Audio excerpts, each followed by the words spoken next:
आप सब शब्द के उस्ताद, हे अक्षरादि धामधनी पार ब्रह्म सच्चिदानंद स्वरूप उत्तम पुरुष, आखिर जम्मा इमाम मेहदी, मेरी आत्म और परात्म पिता अब्दुल्ला स्वामी श्री प्राणनाथ।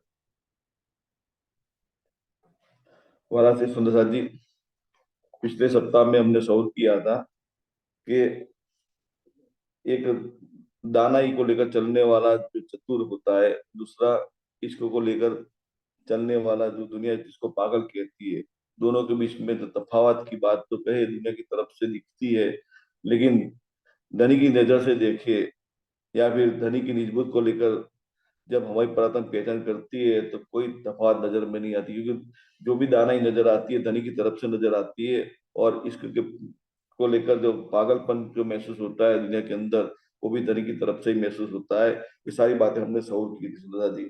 और ये बात कहे ना कि आशिक न लेवे दाना ही पर ये दाना ही हक, इश्क आपे पीवी और पिलावे बेशक। कहने का मतलब ये सुंदर सादी हमने सऊर किया था कि चर्चा करने वाला होता है, चर्चा सुनने वाले सुंदर साथ भी होते हैं, और दोनों की व्यवस्था करने वाले सुंदर साथ भी होते हैं। मतलब कि मंच लगा हुआ होता है, स्थान होता है, स्थान पर खड़े रहने वाले सारे सुंदर साथ होते हैं। सुनने वाला भी, चर्चा सुनने वाला भी सुंदर साथ है, चर्चा करने वाला भी सुंदर साथ है। लेकिन दोनों के जरिए या फिर कहे ये जागने का जो मंच लगा हुआ है, उसके द्वारा जो लीला करने वाला है साक्षात नागराज धनी होता है। ये पहचान हमारी परात्म को निजबोध दिल में जब दाखिल हुई तो सारी पहचान हो रही है।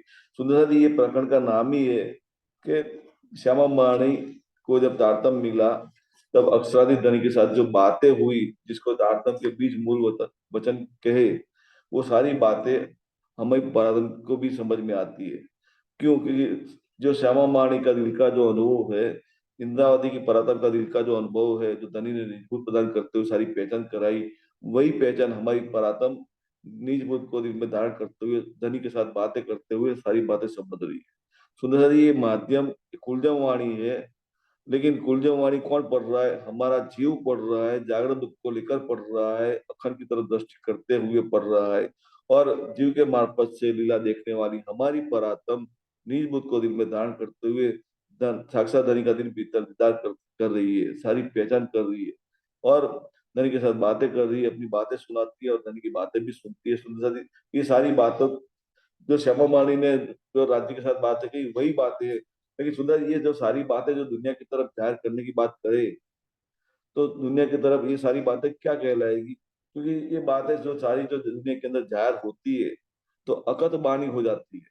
मतलब कि जो धनी की तरफ से जो अनुभव होता है हमारी परातन को, वो सारी अनुभव की बातें दुनिया के अंदर जाहिर होती है, तो दुनिया के लिए तो सारी सारी बातें नई नई लगती है, क्योंकि कभी पहले सुनी नहीं थी वो सारी बातें होती है। सुंदर सारी सोचिए, क्योंकि अकत अगम वाली जो बातें हैं दुनिया ने कभी सुनी नहीं है। जीव जीव जो है, सुनने वाला जो जीव है, सुपथ बुद्ध को लेकर चलने वाला है, तो उसको ये बातें कुछ नई लगती है।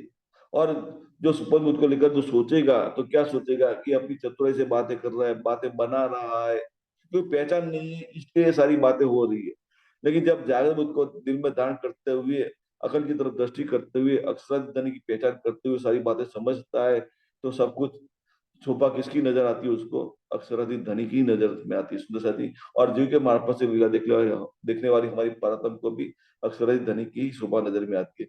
इसलिए क्या समझ में आता है कि आशिक ना लेवे दाना है, क्योंकि आशिक हमारी परातम जो है, धनी को इश्क करने वाली है। तो ये सारी जो दानाई, दानाई का मतलब कि चतुराई। लेकिन चतुराई क्या, क्यों चतुराई कहा सुंदर साथी? क्योंकि दुनिया की तरफ ये सारी बातें जाहिर करने की बात होती है, दुनिया के शब्दों को लेकर जाहिर करने की बात होती है। पर लेकिन क्या कहे, ये दानाई हक, मतलब ये चतुराई परातन की अपनी तरफ से खुद कुछ भी नहीं है, क्योंकि परातन की अपनी महखुदी नहीं है। परातन की नजर धनी की नजर के साथ जुड़ी हुई है। धनी की नजर में कालमाया का ब्रह्मांड दिख रहा है, और कालमाया के ब्रह्मांड में जो जीव पर परातन की नजर केंद्रित हुई है, उस जीव ने मनुष्य तो दान किया हुआ है, सुंदर साथ बना हुआ है, तारतम ज्ञान प्राप्त किया हुआ है, जागृत को लेकर अखंड की तरफ दृष्टि करते हुए जागरण लीला में शामिल है, जागरण लीला में अग्रसर हुआ है सुंदर साथी। तो हमारी परात्म को क्या समझ में आता है कि सारी बातें दुनिया के अंदर जाहिर करनी है, तो दुनिया का मसाला लेकर जाहिर करने की बात है सुंदर साथी। तो स्वाभाविक है कि दुनिया को तो चतुराई लगेगी, क्योंकि दुनिया शब्द को देखती है, उपली उपली जाहिरी पहचान को लेकर चलती है तो दुनिया को चतुराई लगती है, लेकिन हमारी पराक्रम की नजर में तो ये धनी की दाना ही नजर में आती है, धनी की चतुराई नजर में आती है, क्योंकि धनी अपना काम करते हैं, अपना काम करवाते हैं, किसके माध्यम से, हमारी पराक्रम के मार्फत से सारा काम करवाते हैं। निमित मात्र हमारी परातम बनती है, परातम की नजर धन की नजर के साथ जुड़ी हुई है, धन की नजर में कालमय ब्रह्मांड दिख रहा है, कालमय ब्रह्मांड में जीव और नजर के अंदर की हुआ है, तो जीव निमित मात्र बना हुआ है, और जीव ने शरीर दान किया हुआ है, तो सारी निमित मात्र बनते हुए शरीर के मार्फत से दुनिया के अंदर धनी के ही शब्द चार होते हैं। लेकिन सारे शब्द कौन से होते हैं? ये कुलजग वाणी के ही शब्द होते हैं। सुंदर सा सोचिए, धनी ने स्पष्ट कह दिया था कि मुझे ढूंढना हो तो दो जगह में मिलूंगा, एक सुंदर साथ के दिल में और दूसरा कुलदेव वाणी में। लेकिन सुंदर साथ की कुलदेव वाणी भी सुंदर साथ के दिल भीतर ही प्रकट होती है, और सुंदर साथ के दिल भीतर धनी दीदार करते हैं, वो सारी बातें जाहिर करते हैं, दोनों एक जगह ही होती है, दो जगह की बात है ही नहीं सुंदर साथ की। ये कुलदेव वाणी जो प्रिंट किया हुआ है, कागज में लिखी हुई है, ये तो दुनिया का मसाला है, शब्द भी दुनिया के है, उस पर कागज भी दुनिया का ही है, पांच तत्वों का बना हुआ है, उस पर अंकित शब्द हुए, लेकिन शब्द के पीछे जो वचन छुपे हैं, धनी के अपने स्वयं खुद के वचन। लेकिन वचन की पहचान निज बुद्ध से ही होती है, हमारी पराक्रम कर रही है, और वही वचन जीव जो वाणी पढ़ रहा है वो जागरूक बुद्ध से सारी वचन समझ रहा है सुंदर साथी।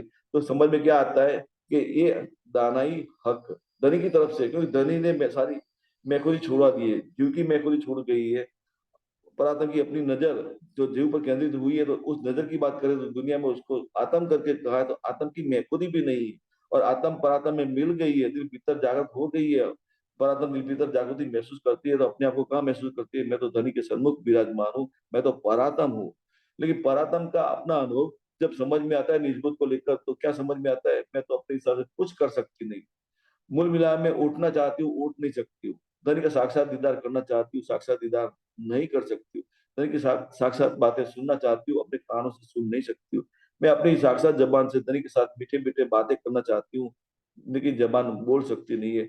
ये अपनी हकीकत पहचान में आती है, तो सुंदर सारी सारी किया कराया जो कहे धनी की तरफ से होता महसूस होता है, तो धनी की मैं दिल पे जागृत होती है, मतलब सब कुछ करवाने वाले धनी है।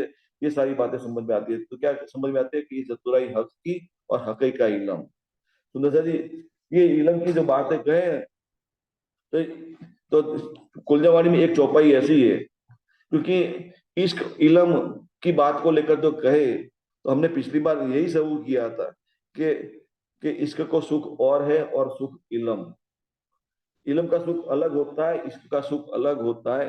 लेकिन सुंदर ही मूल में देखने जाए तो दोनों निजबूत को लेकर ही सारा अनुभव होता है, क्योंकि जो जो सुंदर साथ सिर्फ के जरिए इलम की बातें दुनिया के अंदर जाहिर होती है, तो वो सुंदर साथ का जो जीव है, उस जीव के मार्फत से देखना ही परातम जो मूल में बैठी है, वो भी निजबूत को दान करते हुए दिल भीतर सारा अनुभव कर रही है, और जिसके द्वारा दुनिया के अंदर रहने के द्वारा इस प्रकट होता है, महसूस होता है सुंदर साथी, वो सुंदर साथ का जो जीव है निर्मल है, दोनों सुंदर साथ का जीव निर्मल है, ऐसी बात नहीं है तो इलम को लेकर चलने वाला चतुराई करता है, जीव निर्मल नहीं है। लेकिन ये धनी की बातें जाहिर करने की बात होती है, वो जीव जो निमित्त मात्र बना हुआ है, उसमें कोई महफूदी नहीं है। जिस जीव के मार्फत से इलम की बातें जाहिर होती है, या फिर जिस जीव के मार्फत से इश्क की बातें इश्क जाहिर प्रकट होता है, महसूस होता है रहनी में, तो सुंदर दोनों जीव निर्मल है, ऐसी बात नहीं है। लेकिन धनी का हुक्म ही ऐसा होता है, कहा ना, कि चर्चा करने वाला होता है, चर्चा सुनने वाला भी होता है, लेकिन चर्चा करने वाला और चर्चा सुनने वाला दोनों की कक्षा समान है, दोनों सुंदर साथ है, दोनों के दिल भीतर जो कहे जीव ने अखंड की तरफ दृष्टि करते हुए जागृत बुद्ध के द्वारा सारी बातें समझ रहा है, और जीव के मार्फत से लीला देखने वाली परात्म, दोनों की परात्म मूल मिला में बैठे हुए धनी का साक्षात दीदार जैसा ही अनुभव करती है, मतलब कि दिल भी तो धनी का दीदार करती है, धनी के साथ बातें करती है, धनी की बातें सुनती है, दोनों का अनुभव एक समान होता है। लेकिन दुनिया के अंदर फैल करना है, ब्रह्मश्रुति को ढूंढने की बात आती है सुंदर साथी, तो किसी एक सुंदर साथी को पर धनी हुक्म करते हैं, उसको आगे करते हैं, जागने लीला में आगे करते हैं, और सुंदर साथी वो सुंदर साथ के साथ बाकी और सारे सुंदर जुड़े हुए होते हैं। लेकिन जो जुड़े हुए सुंदर साथ है, उन ऐसा नहीं समझना चाहिए कि उनके अंदर जो सिरदार बनकर आगे चल रहा है उसकी जैसी बात नहीं है, सब पर मेहर महबूब की एक समान होती है सुंदर साथी। तो ये एक दृष्टि, एक दिली जो की जो बात कहे, तो सदा ये पराक्रम की नजर पे हमारी पराक्रम निजबुद्ध के द्वारा सारी बातें समझती है, क्योंकि धनी के साथ एक दिली का अनुभव करती है। सुंदर सा जी, ये धनी का हुक्म ही है कि किसी के मार्फत चर्चा के द्वारा इलम जाहिर करते हैं, किसी के मार्फत से इश्क की अनुभूति कराते हैं। सुंदर सा जी, लेकिन बात में क्या क्या लिखा है कि जो के ये सुख या को इश्क को सुख और इश्क और सुख इलम पर न्यारी बात आशिकी जिन जो देवे खसम। लेकिन यहाँ इश्क का सुख और है कि जो बात करे सुंदर साथी, तो यहाँ बात क्या है, साक्षात इश्क की बात है।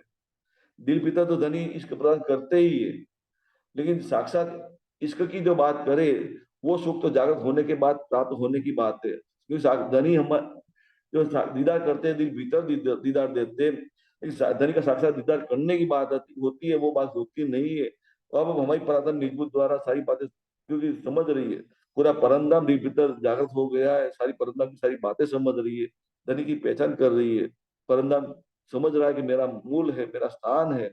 तो परमधाम की तमाम हकीकत जब समझ में आती है तो अपने स्थान में जागृत होने के लिए तड़पती है, साक्षात अवस्था को प्राप्त करने के लिए तड़पती है। तो साक्षात अवस्था का जो सुख है सुंदर सदी, वो सुख को प्राप्त करने के लिए चाहना रखती है, लेकिन प्राप्त कर सकती नहीं है, एक बल पड़ा हुआ है सुंदर सदी। तो ये बात है, तो क्या कहते हैं कि इश्क को सुख और है और इलम को सुख और। इलम का सुख तो महसूस हो रहा है, दिल भीतर महसूस हो रहा है, धनी प्रदान कर रहे दिल भीतर कर रहे, इश्क की अनुभूति भी दिल भीतर कराते हैं, ऐसी बात नहीं है। लेकिन जो दिल भीतर जो इश्क की अनुभूति होती है, इसके लिए क्या कहती है, फरामोशी का इश्क। मतलब कि धनी हमारे पराधन को इश्क करते हैं, लेकिन फरामोशी के अंदर करते हैं, फरामोशी का खेल दिखाते हुए हमारी पराधन को इश्क करते हैं। लेकिन ये इश्क दिल भीतर का है, साक्षात अवस्था का सुख तो कुछ और ही होता है, वो साक्षात प्रकट होगी तब महसूस होता होगा। लेकिन जब तक इश्क ये साक्षात अवस्था प्राप्त नहीं होती है, तब तक के लिए क्या कह दिया कि जो लो इश्क न आवी तो लो इलम यही विश्राम। इसलिए ये बात लिखी है कि धनी का निजबूत का इलम जो धनी दिल में प्रदान करते हैं, वही प्राप्त करते हुए आराम की महसूस होती है। मतलब कि दिल अब दुनिया की तरफ देखने की बात होती नहीं है, धनी के बस धनी का ही दीदार करने की बात होती है, लेकिन सारा दीदार दिल भीतर का होता है, सारी बातें दिल भीतर होती है, सारा अनुभव दिल भीतर का होता है, सारी बातें सुनने की भी दिल भीतर होती है। लेकिन जब तक साक्षात अवस्था प्राप्त नहीं होती, तब तक ये हमारी अवस्था यही रहेगी सुंदर जी।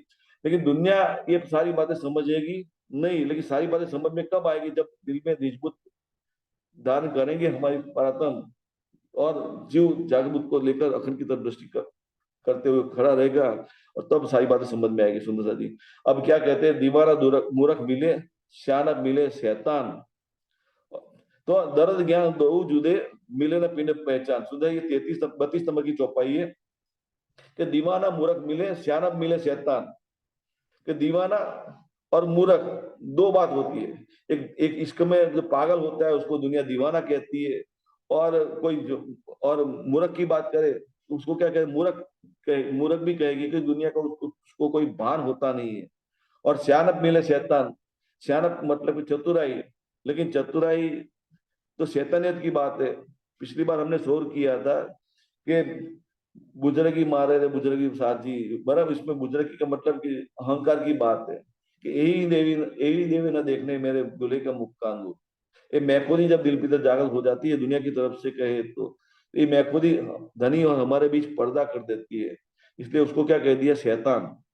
सियानत मिले, शैतान मतलब चतुराई, कि चतुराई जो होती है दुनिया की तरफ से होती है तो समझो कि शैतान वहां खड़ा है। लेकिन जो दीवाना कहे और मूर्ख कहे, जिसको दुनिया दीवाना कहती है मूर्ख कहती है, क्योंकि दुनिया की तरफ से कोई भान नहीं है, कोई हकीकत का कोई ज्ञान नहीं है, तो दुनिया क्या कहेगी, हमारा काम का नहीं है, तो दुनिया यही कहेगी। लेकिन दिल भीतर इश्क जागृत है, इलम जागृत है, दुनिया की धनी की पहचान हो रही है, धनी की सारी बातें अनुभव में आ रही है, सारी बातें धनी के साथ करती है, ऐसा महसूस होता है। लेकिन दुनिया क्या मानती है, दीवाना मानती है, मूर्ख मानती है।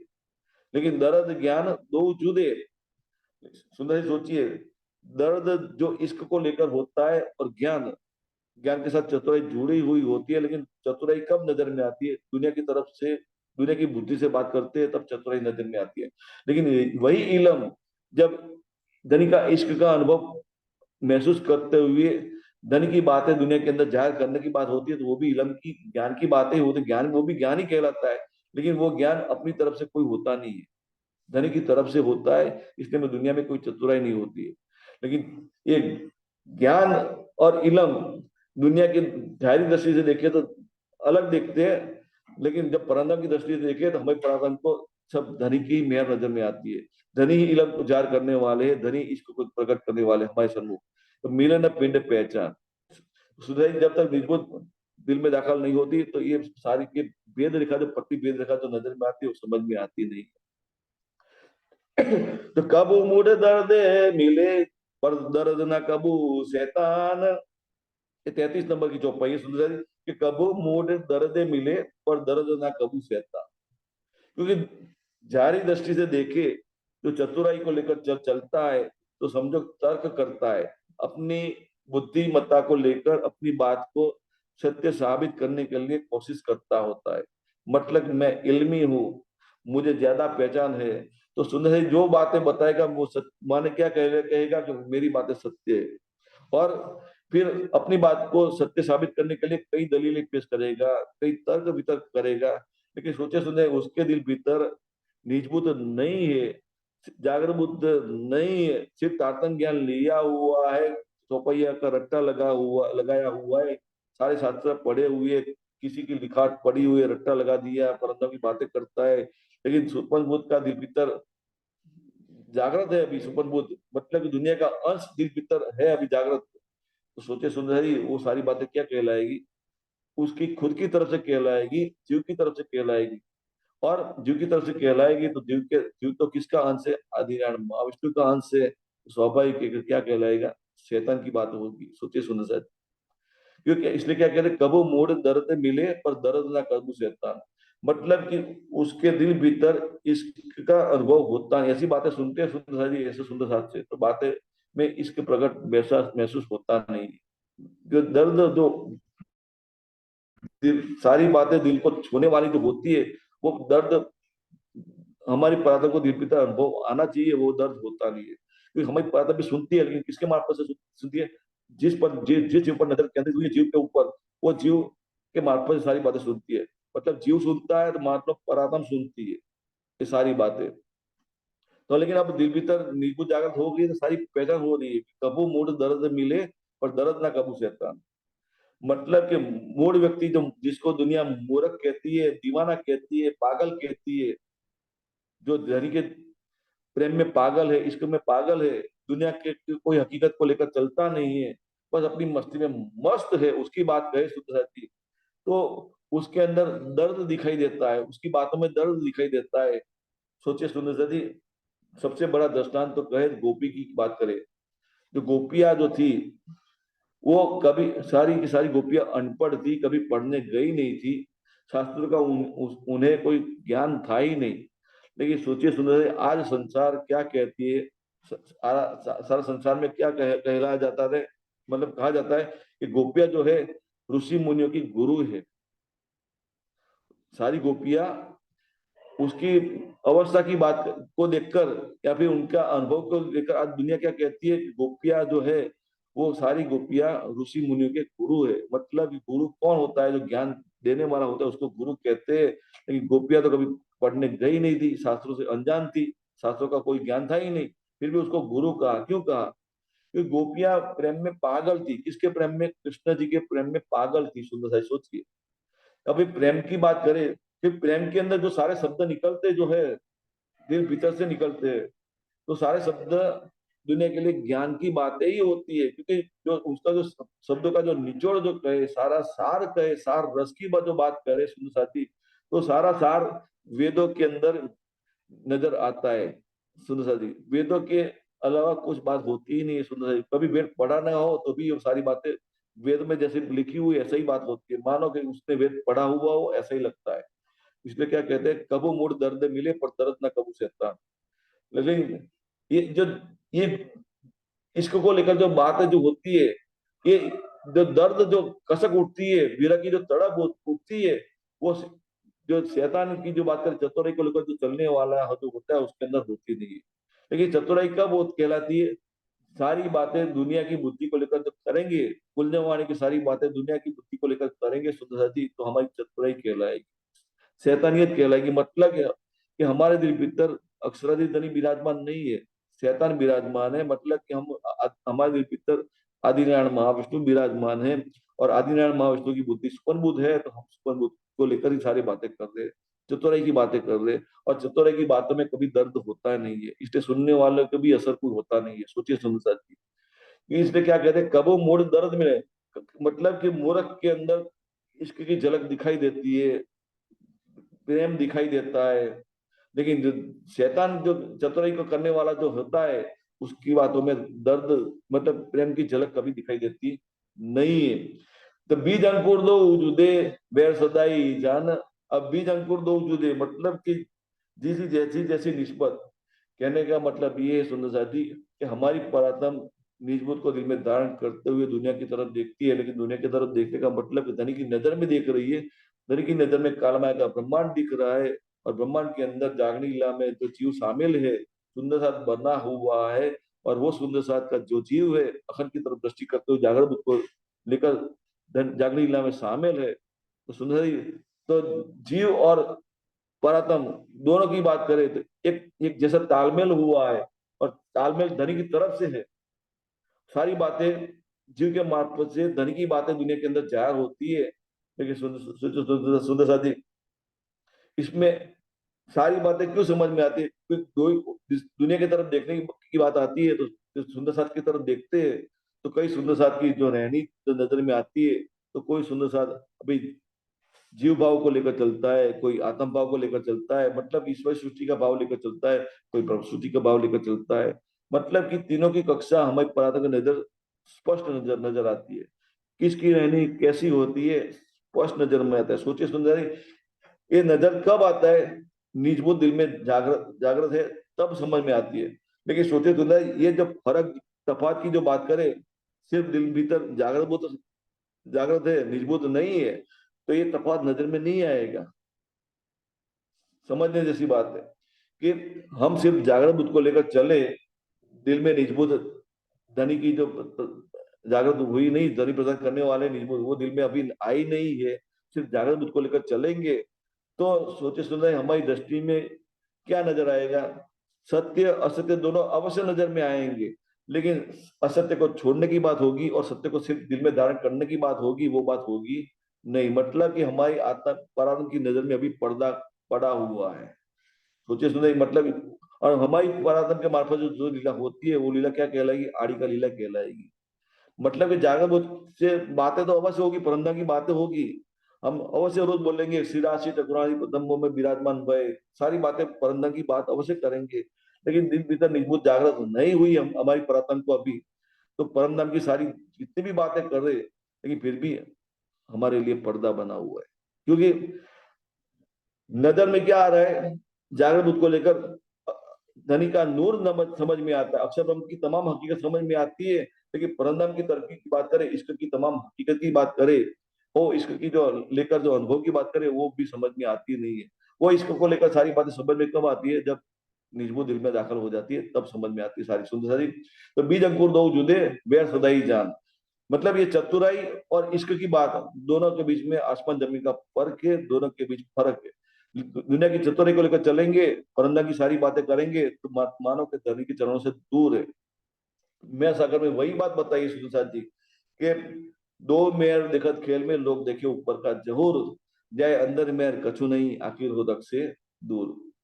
ये चतुराई की बात है, दुनिया की तरफ से बात को लेकर करेंगे, तो मतलब उपली उपली नजर से धनी का अनुभव करेंगे, सब कुछ करेंगे, परंदा की बात है, सब कुछ करेंगे, लेकिन दिल भीतर जो निजबूत को लेकर धनी का अनुभव कुछ भी नहीं है, इश्क का अनुभव कुछ भी नहीं है, तो सोचे सुंदरी खाली करे, मतलब दिल भीतर परंदा को कोई अनुभव है नहीं, सिर्फ उपली उपली जारी नजर है, तो इसमें क्या कह दिया, जाए अंदर मेयर कछु नहीं, मतलब दिल भीतर धनी का कोई मेयर का अनुभव होता ही नहीं है, जो अनुभव हो रहा है उपली उपली जारी नजर से हो रहा है।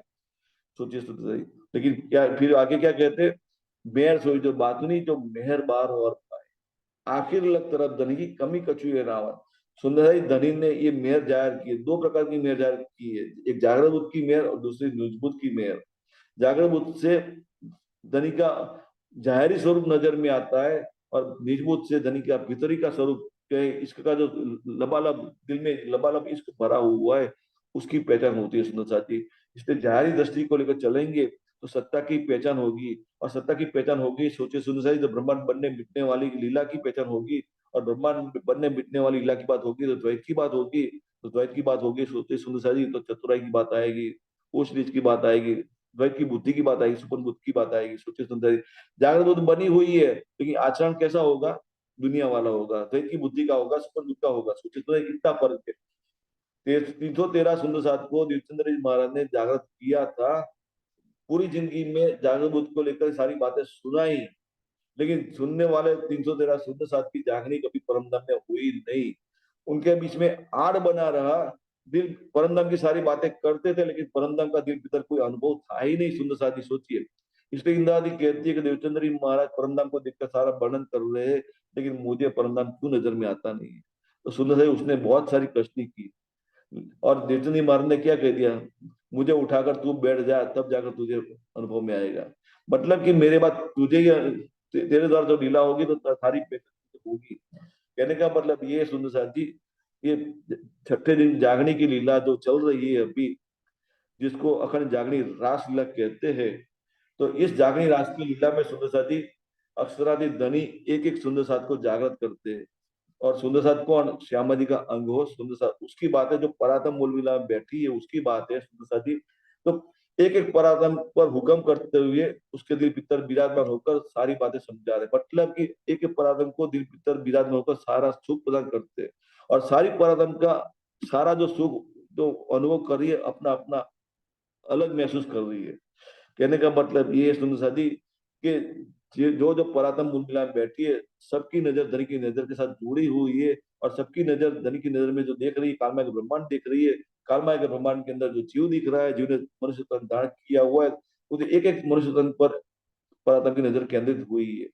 तो और तो वो सुंदर सा जागरण लीला में शामिल है या फिर नहीं भी है, मतलब कोई कोई परातम जागृत होकर सुंदर सर की जमात में शामिल अपने आप को महसूस कर रही है, लेकिन कोई पराधम ऐसी है और जिस जीव पर नजर केंद्रित हुई है वो सुंदर जीव को जागृत मिली है, मतलब कुलजमवाणी उस जीव की तरफ पहुंची नहीं है, कुलजमवाणी की बातें पहुंची नहीं है, मतलब धनी की पहचान हुई नहीं है उसको, मतलब सुपन बुद्धि को लेकर चल रहा है, दुनिया की बुद्धि को लेकर चल रहा है, अपने आप को जीव मान रहा है, तो वो जीव का मार्फत से लीला देखने वाली पराधम भी अपने आप को क्या मानती है, मैं भी जीव हूँ। तो उसकी जागनी हुई नहीं है सुंदर सा जी। तो सुना है ये सुंदर सा का जागने का तरीका जो कहे सबका अलग अलग होगा, सबका जागने का तरीका अलग अलग होगा, लेकिन सबके दिल भीतर विराजमान होकर सारी परातन को जो धनी पहचान करा रहे, सारी बातें कर रहे, सारी बातें सुन भी रहे हमारी। तो जो सुनने सुनाने की बात जो होती है सुंदर साथी, इसको ही निजबूत का इलम कहते हैं। उसका वो शब्द में कभी बयान होती नहीं है सारी बातें, हमारी परातन जानती है, धनी जानते हैं, लेकिन फिर भी जो परमधाम के अंदर जो कॉल किया हुआ है और फेल करने की बात होती है सुंदर सा जी, लेकिन फेल तो परमधाम के अंदर हमारी परातम साक्षात को कुछ कर सकती नहीं है, तो हमारी परातम का फेल कहाँ दिखता है, तो धनी की नजर में के साथ नजर मिलाते हुए देख रही है, कालमय का ब्रह्मांड देख रही है, जिस चीज पर नजर केंद्रित हुई है तो उस जीव ने तरह से मनुष्य तन धारण किया हुआ है, तो उस मनुष्य तन से जागनी लीला हो रही है। सोचिए सुंदर जी, तो वो उस तन से सारा खेल परातन का दिख रहा है, दुनिया के अंदर दिख रहा है, और देखने वाले कौन होते हैं, सारे शुद्ध साथ होते हैं, दुनिया के अंदर की बात होती है शादी। तो लेकिन ये दर्द ज्ञान दो जुदे मिलन पिंड पहचान, ये सारी पहचान हो रही कि दर्द की बात, मतलब इसको को लेकर जो बातें होगी, इलम की जो बातें होगी इसको को लेकर होगी, तो सोचिए समझिए कि मतलब निजभूत को लेकर बात होगी, लेकिन सिर्फ ज्ञान की बात होगी, लेकिन इसमें इष्ट शामिल नहीं है। भले परंपरा की बातें तो मानो कि समझो कि जागृत बुद्ध को लेकर बातें है, लेकिन सिर्फ टाटम लिया हुआ है और परमधाम की कोई बात है नहीं है, और सिर्फ दुनिया के चाल चलकर दिखाते हुए दुनिया के अंदर घूम रहे, जागरण लीला में शामिल अपने आप को मान रहे, लेकिन चाल चलकर दुनिया के अन्य जीवों को जैसी है, परमधाम की कोई बात करने का रस नहीं है। तो सोचे सुंदर ही वो सुंदर साथ के भीतर कौन सी बुद्धि जागृत है, सुमन बुद्ध जागृत है। भले तारतम लिया हो, नाम के सुंदर साथ बने हुए, लेबल लगा हुआ है, लेकिन सुंदर साथी वो जीव सृष्टि अन्य जो जिसने तारतम लिया नहीं है वो उस जीव सृष्टि की बात करे, और जिसने तारतम लिया है वो जीव की बात करे, लेकिन परमधाम की कोई बातें करने में रस नहीं है, चाल जो दुनिया वाली जैसी है, तो उसके और जीव दुनिया के अंदर कोई फर्क नहीं है। कहने का मतलब सुना ये भेद जो परम की बात है, तो सारी बातें धनी हमें परातम को भीतर बैठे समझा रहे। कि बीज अंकुर दो जुदे वे सदाई जान। मतलब कि चतुराई को लेकर बात करेंगे, दुनिया की तरफ से बात करेंगे तो अहंकार की बात होगी, लेकिन अहंकार धनी के चरणों से दूर करने वाला होता है। ये सारी पहचान हमारी पराधन को होती है। ज्ञान है प्यारी सियाना पर दर्द से वैर। ज्ञान है प्यारी सियाना, मतलब इलम की बात होगी तो इलम के साथ सियानप जुड़ी हुई होती है, मतलब चतुराई जुड़ी होती है। लेकिन सुंदर साहब सोचिए, ये चतुराई दो तरह की चतुराई है। जो धनी की तरफ से इलम की बात होती है तो चतुराई धनी की नजर में आएगी, लेकिन इलम की बात दुनिया की तरफ से होगा तो चतुराई दुनिया की तरफ से नजर आएगी। इसी तरह इश्क की बात करें तो दर्द से ती बेर, मतलब चतुराई की बात करें दुनिया की तरफ से होगी तो इसको उसको इश्क इश्क के साथ बेर, मतलब कोई नाता है ही नहीं। क्योंकि सुंदर ये जो अनुभव हो रहा है परात्म को दिल भीतर धनी करा रहे हैं, एक एक सुंदर साथ को अलग अलग करा है। इसलिए क्या कहते हैं, जागनी रास कहा। जैसे ब्रजलीला देखने के बाद हमारी परात्म ने रासलीला देखी, अखंड युग्मा में रासलीला देखी, और उथले वचन जो सुने, फिर अंतर्धान लीला हुई।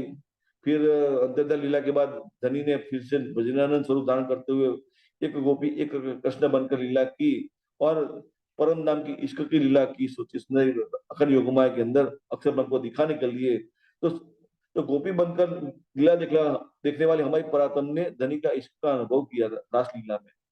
और मानो यही अनुभव कर रहे, मतलब धनी मेरे साथ लीला कर रहे, लेकिन वो स्थान हम भूल गए थे कि हम कौन से स्थान पर सारी लीला का अनुभव कर रहे हैं, वो स्थान हम भूल गए थे। तो धनी ने सारा अनुभव जोश खींचकर अनुभव करवाया था।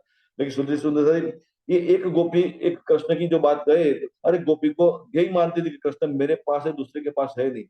सुंदर सा जी, ये कृष्ण की जो बात करे कि हर गोपी क्या मानती थी, कृष्ण मेरे साथ लीला कर रहा है, और ये नहीं चाहते थे कि कृष्ण मेरे से दूर हो। और इसी बात को एक दृष्टांत देकर हमें कुलजवाणी के अंदर समझाया है, किशोरबाई का झगड़ा करके। रासलीला के अंदर प्रकरण आया है किशोरबाई का झगड़ा, मतलब कि किशोरबाई भी 12,000 में एक ब्रह्मश्रुति है परातम के, और इंद्रावती भी 12,000 में एक परातम है। तो अब इंद्रावती जो लीला मार्फत से धनी के साथ लीला करती है, सारी बात है ना, सारी रास की रामत है इंद्रावती ने धनी के साथ की है बात, उसको वर्णन ऐसा आता है। तो केसरबाई के एक निमना खड़ा कर दिया हमारी परातन के लिए कि केसरबाई क्या कहती है इंद्रावती को, कि अब कृष्ण को मेरे साथ लीला करने दे। और कृष्ण को एक तरफ खींचती है इंद्रावती, अपनी तरफ खींचती है कि मैं कृष्ण को छोड़ूंगी नहीं। केसरबाई की कहती है मैं कृष्ण को छोड़ूंगी नहीं। तो सोचे सुंदराई, लेकिन एक समय ऐसा आता है कि धनी ऐसी लीला कर देते हैं कि दो स्वरूप धारण करते हुए कृष्ण बनकर दोनों के सम्मुख खड़ा हो जाते हैं। केशवबाई ये मानती है कि कृष्ण मेरे साथ है, इंद्रावती क्या मानती है, कृष्ण मेरे साथ है। लेकिन दोनों को एक दूसरे की बात मालूम नहीं है। सोचिए, क्योंकि ईश्वर की हकीकत क्या है, धनी के सिवा कुछ नजर आता ही नहीं है। स्वयं की पहचान है धनी के साथ इसकी लीला करने की बात को लिए पहचान है, लेकिन पहचान में क्या आता है, धनी मेरे साथ लीला करते, यही पहचान होती है। तो सुबह जी, तो ये किशोरबाई और इंद्रावती का झगड़ा करके वो बताया है, मतलब कि धनी एक एक परातन को सुख प्रदान करते, ये बात समझने दे सकते कि जागड़ी लीला में आज भी यही अनुभव हो रहा है कि एक एक परातन को धनी हुक्म करते हुए जागृति प्रदान करते हैं, निजबूत प्रदान करते हुए सारी पहचान कराते हैं, फिर भीतर विराजमान होकर सारी अपनी बातें समझा रहे। इसलिए सुंदर साई सोचिए, उस जीर्ण सुंदर साथ को जब धनी का अनुभव होता है दिल भीतर, धनी का दीदार दिल भीतर करता है, धनी के साथ बातें करता है, धनी की बातें सुनता है, और उस सुंदर साथ के मार्फत से दुनिया के अंदर जो बातें जाहिर होती है, तो सोचे सुंदर साई, उस सुंदर साथ के दिल भीतर जो अनुभव हो रहा है वही अनुभव की सारी बातें होती है। लेकिन उस अनुभव की बातों में उसकी कोई चतुराई होती नहीं है। जो चतुराई होती है धनी की तरफ से होती है, लेकिन वो सारी बातें दुनिया के अंदर जो होती है तो धनी कराने वाले होते हैं। क्यों कराते हैं, दूसरे सुंदर साथ को जागृत करने के लिए कराते हैं, अनुभव कराने के लिए कि धनी की मेहर कैसी होती है, धनी का नूर कैसा होता है, धनी का इश्क कैसा होता है, निस्बत की पहचान कैसे होती है, हुक्म की कारीगरी कैसी होती है, धनी का इलम कैसा होता है, ये पहचान कराने के लिए ही सारी बातें जाहिर होती है। लेकिन सोचिए सुंदर जी, जिस सुंदर साथ के मार्फत से ये बातें जाहिर होती है, उस सुंदर साथ को दिल पिता जो अनुभव होता है, वो अनुभव उसका खुद का स्वयं का होता है। और उस सुंदर साथ के मार्फत से जो बातें दुनिया के अंदर जाहिर होती है, तो उस सुंदर साथ के मार्ग जो दिल पिता जो अनुभव कर रहा है, मानो सागर जैसा है। उसमें से एक बूंद जैसा ही दुनिया के अंदर जाहिर होता है, लेकिन सुनने वाले को जो अनुभव में आता है तो मानो सागर जैसा ही अनुभव में आता है, लेकिन ठंडक जैसा महसूस होता है, मतलब कि धनी की तरफ से कुछ मिल रहा है, कुछ अनुभव हो रहा है, ऐसी बातें होती है सारी। लेकिन ये बातें कब समझ में आती है, हमारे दिल भीतर निजबूत जागर होती है, तो समझ में आता है कि सामने वाला सुंदर साथ जो बोल रहा है निजबूत से बोल रहा है, उसकी बातें सुनने में अच्छा लगता है, उसके साथ बातें करने में अच्छा लगता है, उसके साथ बैठने में अच्छा लगता है, उसका दीदार करने में ही अच्छा महसूस होता है। मतलब कि हमारे और उसके बीच में बैठक में धनी खड़े होते हैं, ऐसा नजर में आता है हमारी पराक्रम को। मतलब कि दोनों को दिल भीतर धनी जागृत है, धनी की पहचान कराने वाले होते हैं, लेकिन सामने वाला जो सुंदर साथ है उसकी पहचान कराने का तरीका धनी का तरीका अलग होता है, और हमें धनी जो पहचान करा रहे वो तरीका भी अलग होता है। लेकिन हम जो उसके साथ बातें करते हैं और वो सुंदर हमारे साथ बातें करते हैं, तो बातों बातों में जो शौर होता है, तो धनी का नूर समझ में आता है, इसको समझ में आता है। मतलब सोचे सुंदर, ये इलम की बातें है, इसमें कोई चतुराई नहीं है, लेकिन धनु के अनुभव की बगैर की जो बातें होगी, परम की चौपाई का रट्टा लगा दिया और कंठस्थ कर लिया चौपैया, और जागृत बुद्ध को लेकर सिर्फ बातें करेंगे, तो चतुराई होगी दुनिया की तरफ से होगी। सबसे सुंदर कहने का मतलब ये है, उसमें क्या कहते हैं कि ज्ञान है प्यारी सियानप दर्द सेती बैर। मतलब चतुराई तो है, अवश्य है, जो दुनिया की तरफ से दुनिया की बुद्धि को लेकर बातें करेंगे, क्योंकि जागृत बुद्धि की बातें तो अवश्य करते हैं, लेकिन बुद्धि कौन सी काम काम करती है, कौन बुद्धि काम करती है, मतलब कि दिल में विराजमान कौन है, अक्षर धनी विराजमान नहीं है, आदिनारायण महाविष्णु ही बैठा हुआ है, सोचे सूत्रधार बनकर बैठा हुआ है, क्योंकि अंश किसका है, आदिनारायण महाविष्णु का अंश है जीव, और जीव का जो मन जो है मन, वो चतुराई करने लग जाता है, सोचिए सुंदर सा जी जागृत बुद्ध को लेकर, क्योंकि जागृत बुद्ध मिल गई है। अब अपनी बातों को सत्य साबित करना है, मुझे धनी का अनुभव हो रहा है, ऐसी बातें करते दुनिया के अंदर सुंदर साथ के बीच बातें करता है, सोचिए सुंदर साथ, तो उसमें चतुराई नजर में आती है। लेकिन चतुराई किसको नजर में आती है, जिसको दिल भीतर निजबूत जागृत हुई है, उसको ही नजर में आती है, बाकी सुंदर साथ को कोई नजर में आता नहीं। सबको क्या लगता है, चर्चा हमारी बहुत अच्छी हो रही है, बहुत अच्छी हो रही है, लेकिन जो सुंदर सा दिल भीतर निजबूत को धारण करके जागृत होता है, उसको मालूम होता है कि वो सुंदर सा कौन सी जगह पर बात खड़ा होकर बातें करता है, सारी बातें समझ में आती है। तो ज्ञान है प्यारी सियाना पर दर्द सेती बैर, दर्द प्यारी दीवान की सियानप लगे जहर। सोचे सुंदर, इसलिए हमारी परातन क्या कहती है, धनी मुझे आपका इश्क चाहिए, आपका इश्क के बगैर मेरे लिए सब कुछ जहर समान है, सारा विकार है।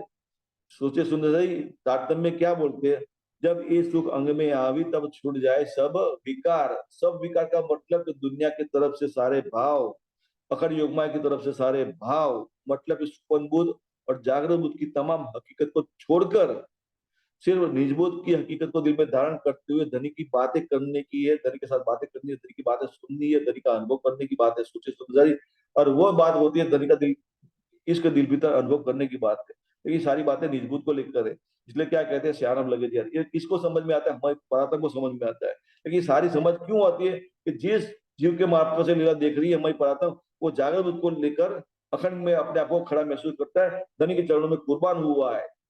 सोचिए सुंदर, जीव की कुर्बानी अवश्य पहले जरूरी है, जीव कुर्बान हुआ है तब जाकर हमारे पराक्रम का काम बनता है, लेकिन जीव कुर्बान हुआ नहीं है, अपने आप को खड़ा रखा है अलग, धनी का अनुभव करने की बातें करता है, लेकिन अपने आप को अलग खड़ा महसूस करता है, स्वतंत्र।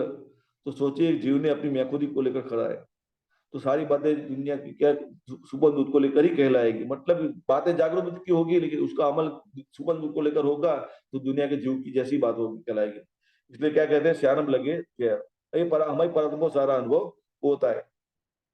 इत जुद किए कई सुरमो पेन टोप सिले पाखर, इत युद्ध किए कई सूरमा, सूरमा मतलब कई वीर पुरुष हो गए, मानो कि कई राजा पहले हो गए, कई लड़ाइयां लड़े, दुश्मन राजाओं के साथ लड़ते लड़ते क्षण वीर गति को प्राप्त कर गए, और क्या मानते थे, लड़ते लड़ते अपने देश के लिए कुर्बान हो गए, शहीद हो गए, और वीर गति को प्राप्त कर दिए, मतलब अमरत्व को प्राप्त कर लिया, ऐसा मानते थे। लेकिन सोचिए सुंदर, ये तो जाहिरी बात को लेकर सारी बातें हैं, लेकिन हकीकत में क्या है, इस सुरमा का मतलब कि कई बड़े बड़े ऋषि मुनि हो गए, ऋषि मुनि मतलब कि जिन्होंने, वो भी ऋषि मुनि भी लड़ाई लड़ रहे हैं, किसके साथ, स्वयं के साथ, स्वयं के साथ, मतलब कि जीव का जो अपना अस्तित्व है, उस अस्तित्व को लेकर लड़ाई रहे, लड़ रहे किसके साथ? स्वयं के साथ। मतलब कि काम क्रोध मोह लोभ मद मत्सर उसके साथ लड़ाई कर रहे हैं।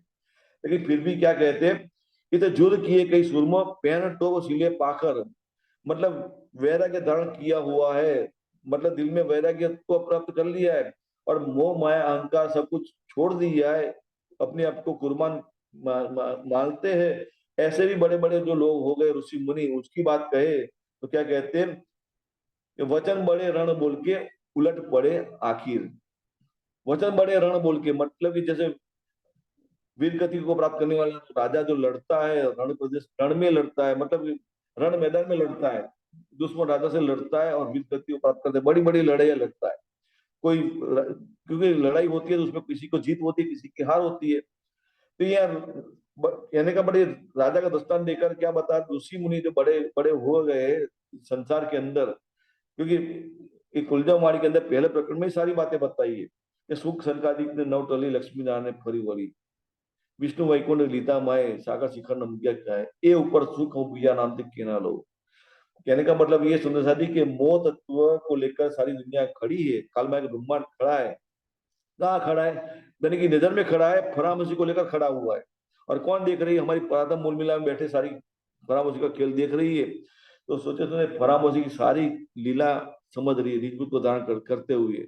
तो ये जो ब्रह्मांड की तमाम हकीकत हमारी परातम को समझ में आ रहा है कि ब्रह्मा विष्णु महेश, काल में अगर ब्रह्मांड की तमाम हकीकत समझ में आ कि ब्रह्मांड बनता है तो ब्रह्मा विष्णु महेश बनते हैं, दुनिया के तमाम जीव बनते हैं, मोह तत्व की उत्पत्ति हुई है।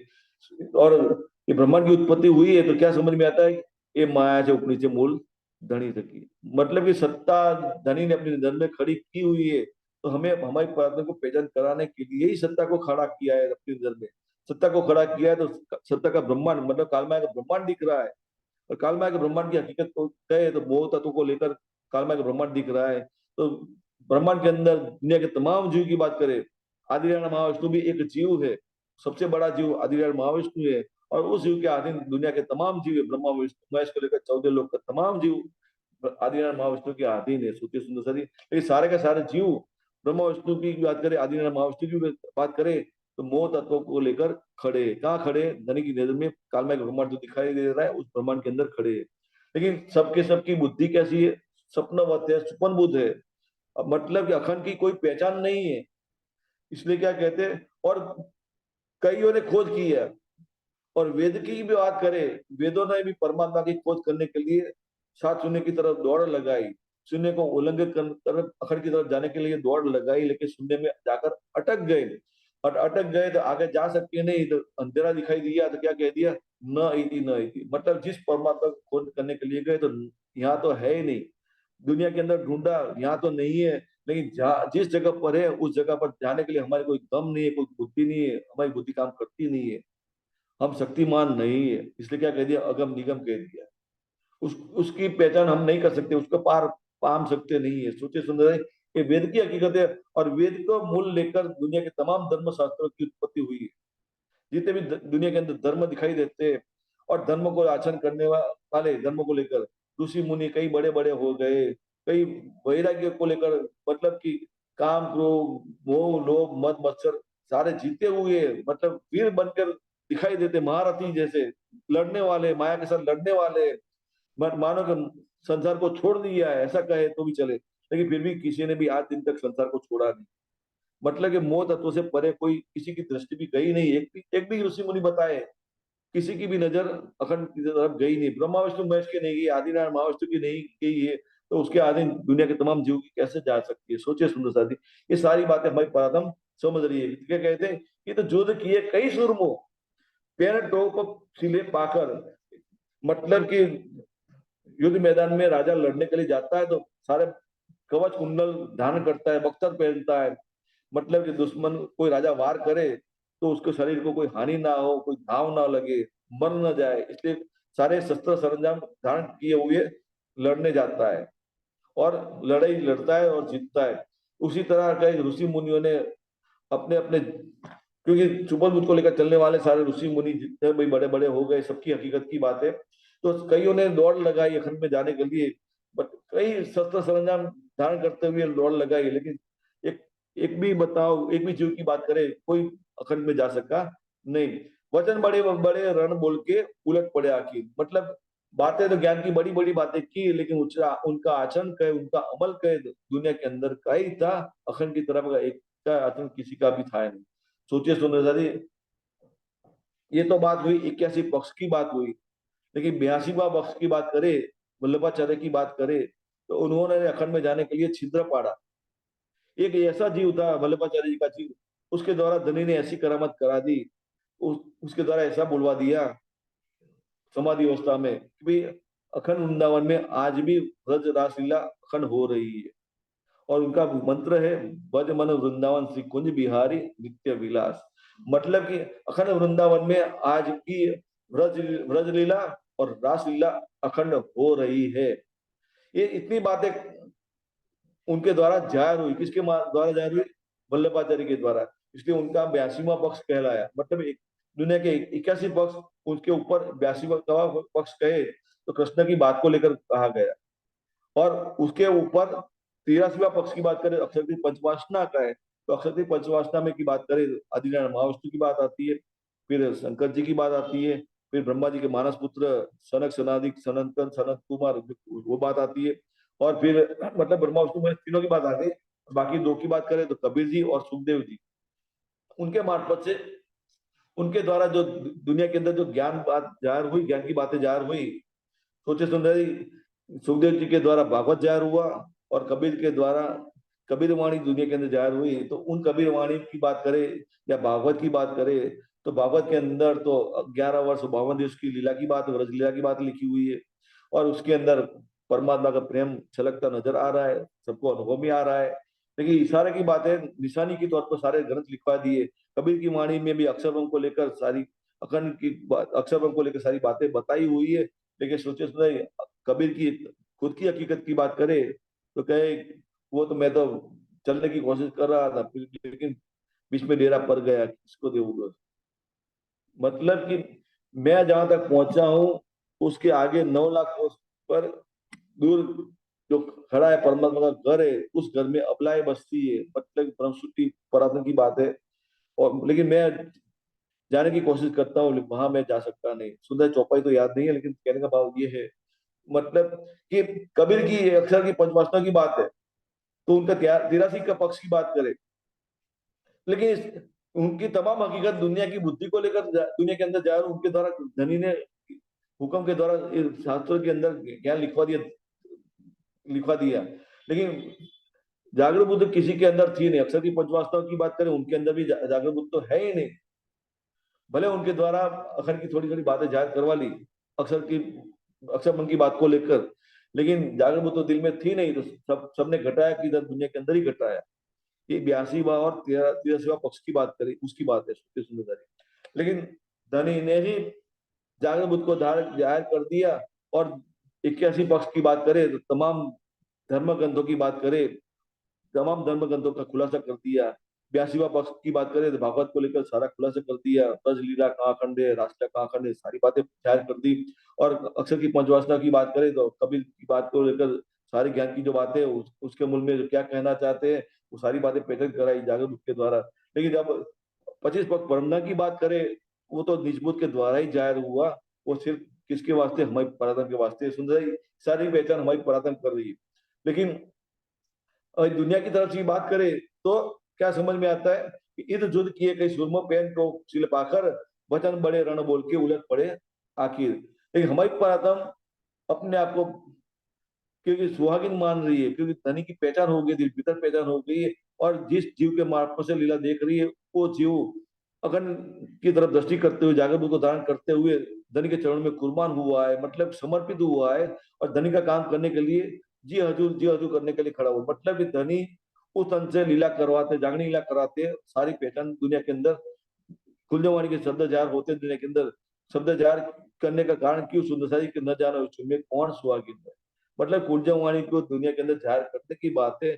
और यही शब्द सुनकर, यही शब्द का शोर सुनकर कोई जीव ऐसा जागृत हो जाएगा, जागृत को लेकर अखंड की तरफ दृष्टि करने लग जाएगा। और उस जीव के मार्फत से लीला देखने परात्म जो मूल लीला बैठी है, उसको धारण करते हुए धनी को दिल भीतर दीदार करने लग जाएगी, पहचान करने लग जाएगी। ये करने का तरीका है सुंदर सा जी। तो तो ये सारी बातें हमें पराठों को समझ में आ रही है कि वचन बड़े रण बोल के उलट पड़े आखिर। मतलब कि खुद की बात क्या समझ में आती है, मैं तो मूल मिला में विराजमान होकर सारी बातें समझ रही हूँ। कहाँ समझ रही हूँ, धनी की नजर में देखकर सारी बातें समझ रही हूँ। या में जो जो खोजिए त्यों त्यों बंद पढ़ते जाए, या में जो खोजिए त्यों त्यों बंद पढ़ते जाए। अब बंद क्यों पढ़ते जाते हैं, सोचे सुंदर जी, क्योंकि सोचिए सुनिए ये खेल की करामात ही ऐसी है कि जैसे गए ना दर्शन के लिए, समझाने के लिए बताऊं आपको कि कोई चोर चोरी करता है और उसका कोई दोस्त है उसको जानता है, बराबर, तो वो दोस्त ऐसा शरारती है तो चोर को क्या कहता है, तू चोरी करने जाता है, जा जा चोरी करने जा, वो घर है, उस घर में बहुत बड़ा सामान अच्छा है, उस घर में चोरी करने के जा, बहुत सामान मिलेगा, वो ऐसा बताता है। और वो चोर को प्रेरणा देता है चोरी करने जाने के लिए। वो चोर चोरी करने जाता है और वो शरारती दोस्त क्या करता है, पुलिस को जाकर खबर देता है कि वो जो है ना वो वहां चोरी करने के लिए गया है, वो चोरी करने के लिए उस घर में दाखिल हुआ है, आप उसको पकड़ लीजिए। सोचे सुंदर जी, दोस्त किसका है, वो चोर का दोस्त है, लेकिन शरारत ऐसा करता है कि उसको क्या क्या कहता है, चोरी कर, और पुलिस को क्या कहता है, उसको पकड़। करने वाला तो एक ही है। तो इसी तरह रहे तो धनी की बात करें, हमारी परातन की बात करें, तो धनी और हमारी परातन के बीच का संबंध एक एक ही संबंध है, एक अंग स्वरूप है। एक खान एक गान एक पान एक दिल एक चित की बात है सूत्र सुंदरी, कोई जुदागी नहीं है दिल भीतर। तो हमारी परातन को क्या समझ में आता है कि एक तरफ धनी ने क्या खड़ी कर दी है, माया खड़ी कर दी है, क्योंकि ये माया जो उपनी जो मूल धनी की समझ में आ गया। और हम दूसरी तरफ हमारी परातन को खड़ा करते हैं, और फिर भी दिल भीतर जागृति कर दी है, लेकिन साक्षात देखने की बात करती है हमारी परातम, तो साक्षात धनी की नजर में देखती है तो फरामोशी का खेल खड़ा ही नजर आता है। धनी तो साक्षात दिखाई देते ही नहीं है, धनी की साक्षात बातें कानों से सुनाई देती नहीं है, और साक्षात बोलना चाहती है तो बोल सकती नहीं है। तो सोचे सुंदर नहीं, उसकी जैसी बात है, चोर को कहे तो चोरी कर, और पुलिस को कहे तो उसको पकड़। मतलब एक तरफ माया को क्या कह दिया, द्रौपदी को तुझे गुमराह करना है, और दूसरी तरफ खुद जागृत कर रहे। सोचे सुंदर है, दोनों दोनों काम धनी की तरफ से हो रहा है। अब फिर भी इसमें ईमान इसको लेकर खड़ा रहना है, हमारे प्रार्थना को खड़ा रहना है ईमान को लेकर, क्योंकि हमारा स्वरूप ही इश्क का है, हमारा स्वरूप ही ईमान का है। दावा किया है हमने इश्क का कि हाँ धनी हम आपको इश्क ज्यादा करते हैं, तो धनी परीक्षा ले रहे हैं हमारी पराधन की। लेकिन परीक्षा देनी कहाँ है, धनी की नजर में दे रही है, जो काल में ब्रह्मांड दिख रहा है, ब्रह्मांड के अंदर जीव दिख रहा है, जीव ने तन मनुष्य तन धारण किया हुआ है, सुंदर सा बना हुआ है, जागने की लीला में शामिल है। और उस तन के मार्फत से जो रहनी दुनिया के अंदर जाहिर होती है। और फिर सुनते सुनते ही जीव तो निर्मल होकर धनी के चरणों में हजार खड़ा हुआ है, अपनी तरफ से कुछ महफूदी रखी नहीं है, अपना आपा कुछ रखा नहीं है, फिर भी खड़ा है, धनी का काम करने के लिए खड़ा है। और जीव के मार्फत से लीला देखने वाली परात्म तो मूल मिला में विराजमान है, उसने भी अपना आपा कुछ रखा नहीं, अपनी पहचान होगी तो सब कुछ करने वाले साक्षात धाम के धनी है। तो सोचे सुने धनी की मैं जागृत हुई है, सारा किया करा है धनी की तरफ से होता है। तो अब काम क्या करना होता है, उस धनी की नजर में जो काल में के ब्रह्मांड जो दिख रहा है, उसमें जो जीव दिख रहा है, जीव ने मनुष्य तो नर किया हुआ है, जागनी लीला में शामिल है। तो उस तन के मार्फत से धनी की जो लीला दुनिया के अंदर जाहिर होती है, धनी की जो बातें जाहिर होती है, उस बातों को सिर्फ आनंद के साथ मस्ती में झूमना है, डूबना है, इसको हमें परातम सिर्फ देखना है, दृष्टा बनकर देखना है। क्या देखना है, जागनी लीला को देखना है, धनी को देखना है, धनी की लीला को देखना है, ये बात होती है, दूसरी कोई बात होती नहीं है। जीव का भी यही हाल होता है, धनी के सिवा कुछ देखता ही नहीं, वो भी कोई अपना आपा कुछ रखा ही नहीं है, अपनी तरफ से कुछ दृष्टि रखी नहीं है, तो क्या देखेगा। तो धनी जो कराएंगे वही काम करता जाएगा। सुंदर ही सोचिए, जड़ भरत करके एक दृष्टांत शास्त्रों में लिखा, उसकी कोई बात कहानी तो ज्यादा मालूम नहीं है, लेकिन उसके लिए ऐसा कहा जाता है, वो जड़ भरत मतलब ऐसा पत्थर जैसा था, उसको कहे कि उड़ जा तो उड़ता था, वो कहे बैठ जा तो बैठता था, ये कहे कि भैया यहाँ लेटा रहे, तो जब तक दूसरी आज्ञा ना करे तब तक लेटा ही रहता था। उसको कहते हैं जड़ भरत। मानव जीव की दृष्टि ऐसी हो गई है, जड़ भरत जैसी, मतलब कि अपने आप को कुछ रखा नहीं है। धनी जो हुक्म करते हैं वो उसी हिसाब से काम करता जाता है, मतलब कि सबका रहने का जो लगाम सारा किसके हाथ में, धनी के हाथ में। मतलब धनी जो कराते वही करने के लिए जीव तैयार होता है, और जीव के मार्फत लीला दिखा हमारी पतंग वही लीला देखती है। तो सुंदर जी, तो इसे युद्ध किए कई सुरमुख पैन टोप पसीले पाकर वचन बड़े रण बोल के उलट पड़े। आखिर अब क्या कहते हैं, या में ज्यो ज्यो खोजिए क्यों तो बंद पड़ते जाए। मतलब कि जागनी लीला में जैसा जैसा आगे बढ़ते जाएंगे, बराबर हमारी परात्मा अपने आप को आगे बढ़ती महसूस करती है, जीव के मार्फत से महसूस करती है। जीव जागनी लीला में जीव अग्रसर होता है, तो माया के बंध ज्यादा बढ़ते नजर आते हैं। किसको, जीव को नजर आते हैं, जीव के मार्फत हमारी परात्मा को नजर आते हैं। लेकिन सारी पहचान निज बुद्ध से करती है, तो दज्जाल की पहचान करती है, लेकिन फिर भी दज्जाल का कोई काम होता नहीं है। काम किसका होता है, धनी का ही होता है। ये ईमान दृढ़ है, इसके दिल भीतर हमारी परात्मा के दिल भीतर और जीव के दिल भीतर विश्वास मजबूत है। तो यहाँ में जो जो खोजिए त्यों तो बंद पड़ते जाए, कई उदम जो करी तो भी तीबर ना छोड़े ताए। मतलब कि दुनिया की तमाम हकीकत की बात करें, कई बड़े बड़े ऋषि मुनियों की बात बताई शुद्ध साथी, कि कई सारे धर्म को लेकर चलने वाले तमाम जीव की बात करें, जिसने जागृत बुद्ध को धारण दिल में धारण की नहीं है, तारतम ज्ञान प्राप्त किया नहीं है, कुलजम वाणी को अंगीकार किया नहीं है, उन तमाम जीवों की बात करें। बड़ी धर्म के नाम लेकर बहुत सारे दौड़ लगाते, मतलब बहुत बड़ी बाजार लगी हुई धर्म के नाम पर। सब लोग यही बोलते हैं, हमारी तरफ आओ, हमारी तरफ आओ, हमें हम आपकी आत्मा की पहचान कराएंगे, आत्मा का बाजार लगा हुआ है। तो फिर भी सोचिए सुंदरधारी, जागरूक द्वारा जीव समझ रहा है कि सारा बादल लगा हुआ है, सबके सब नश्वर है, गोविंद भेड़ा है।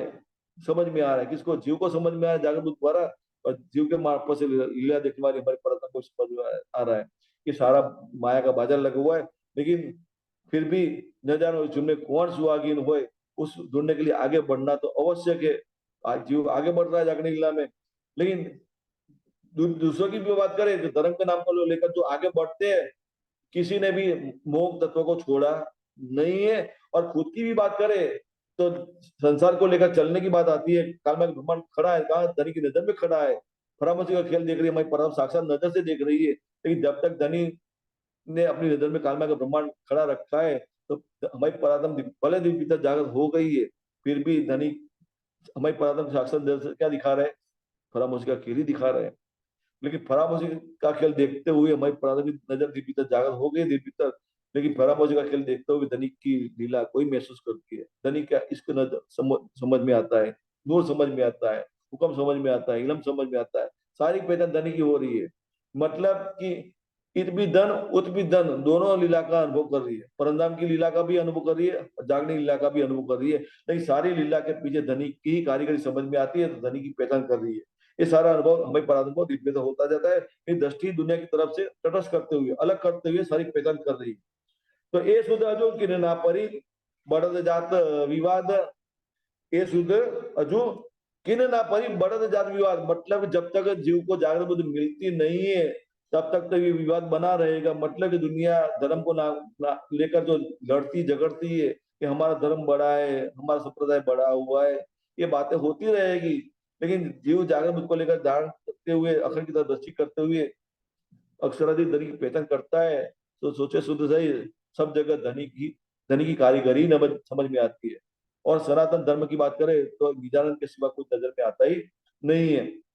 लेकिन सुबह को लेकर चलते हैं तो क्या कहते हैं, ये सुधाजु किरे ना परी बड़ा जात विवाद। तो सुपथ बुद्ध को लेकर चलते हैं तो विवाद की बात होती है, लेकिन हमारी परातम ये विवाद की बात को लेकर सारी बातें समझ रही है निज बुद्ध के द्वारा। खेल तो है एक खेलता, पर ये जाने सदा अनाज। सोचिए सबसे बड़ा आश्चर्य दुनिया को क्या लगता है, ये दुनिया कब से बनी है, पता नहीं कब तक चली रहेगी, उसका कोई नाश होने वाला ही नहीं है। और खुद की बात करें तो मैं तो कभी मरने वाला नहीं हूँ, यही आश्चर्य को लेकर सारे जीव अपनी लीला करते हैं दुनिया के अंदर। सब यही मानते हैं मैं तो कभी मरने वाला नहीं हूँ, संसार का सारा काम करते हैं, ये सबसे बड़ा आश्चर्य है। तो क्या कहते हैं, खेल तो है एक खिन का, पर ये जाने सदा अनाज। पर ये मतलब कि दुनिया ऐसे जानती है कि आदि अनादि से काल से चली आ रही है और आदि अनादि काल तक चलती रहेगी, ये दुनिया कभी खत्म होने वाली है, दुनिया जानती है। लेकिन हमारी प्राथम क्या समझती है, ये खेल है एक खेल का। मतलब धनी ने एक खसखस के दाने में मैंने 14 लोग का ब्रह्मांड दिखा दिया, कालमा का ब्रह्मांड दिखा दिया, किसको, हमें पराक्रम को दिखा रहे हैं, खसखस का एक दाना जैसा।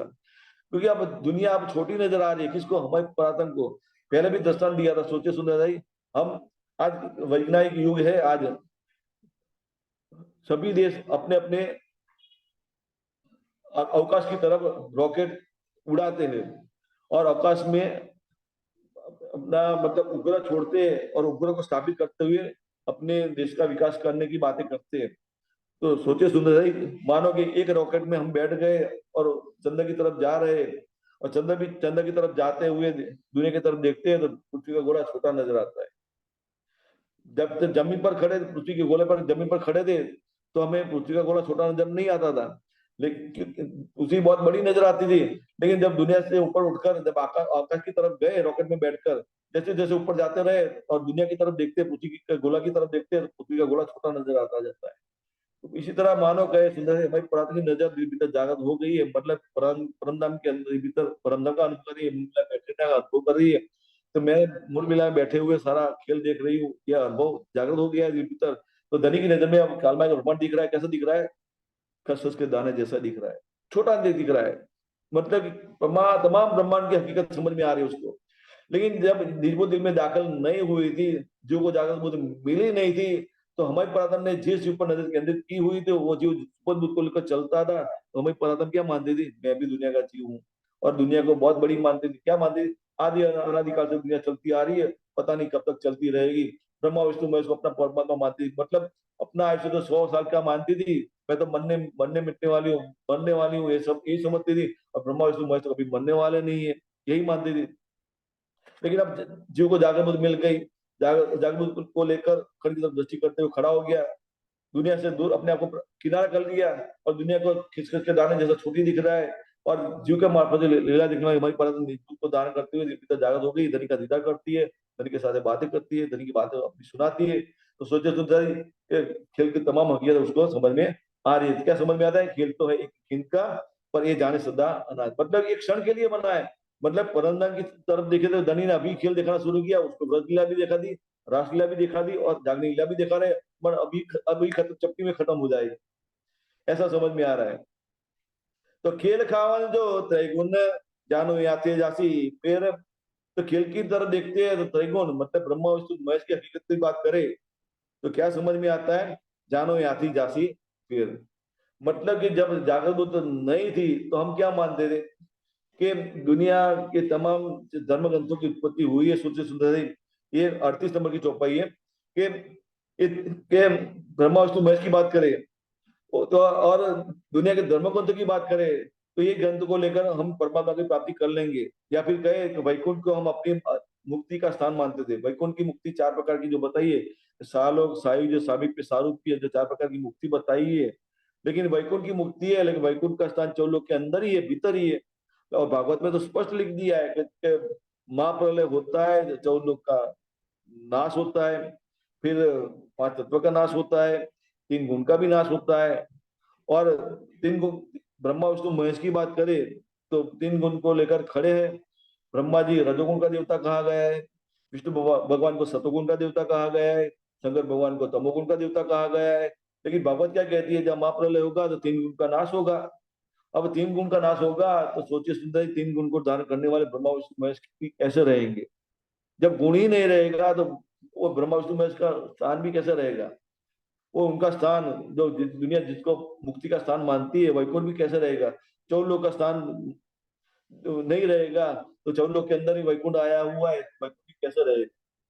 सब कुछ नश्वर है। लेकिन सारी पहचान कब होती है? जीव को जब जागृत उसको लेकर अखंड की तरफ दृष्टि करते हुए अपने आप को किनारा करते, दुनिया से किनारा करते हुए अखंड में खड़ा महसूस करता है, तब सारी बातें समझ में आती है कि आदिनारायण महाविष्णु भी नश्वर है। और ब्रह्मा विष्णु महेश जो उनका जो वैकुंठ जो स्थान है, या फिर कैलाश की बात करें, ब्रह्मा जी का अपना स्थान की बात करें, वो भी सारे नश्वर है।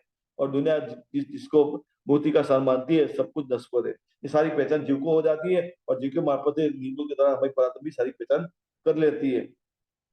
तो क्या कहते हैं? खेल खाओ जो तैगुन जानो याते जासी फिर, मतलब कि दुनिया के धर्म ग्रंथों के द्वारा ये दुनिया जो उल्टी चाल चल रही है दुनिया की तरफ से, तो परमात्मा की तरफ चलेगी। लेकिन सोचिए सुंदर, आज भी जागृत बुद्ध के बिना किसी की नजर अखंड में गई नहीं है, तो दुनिया अखंड में कैसे जाएगी?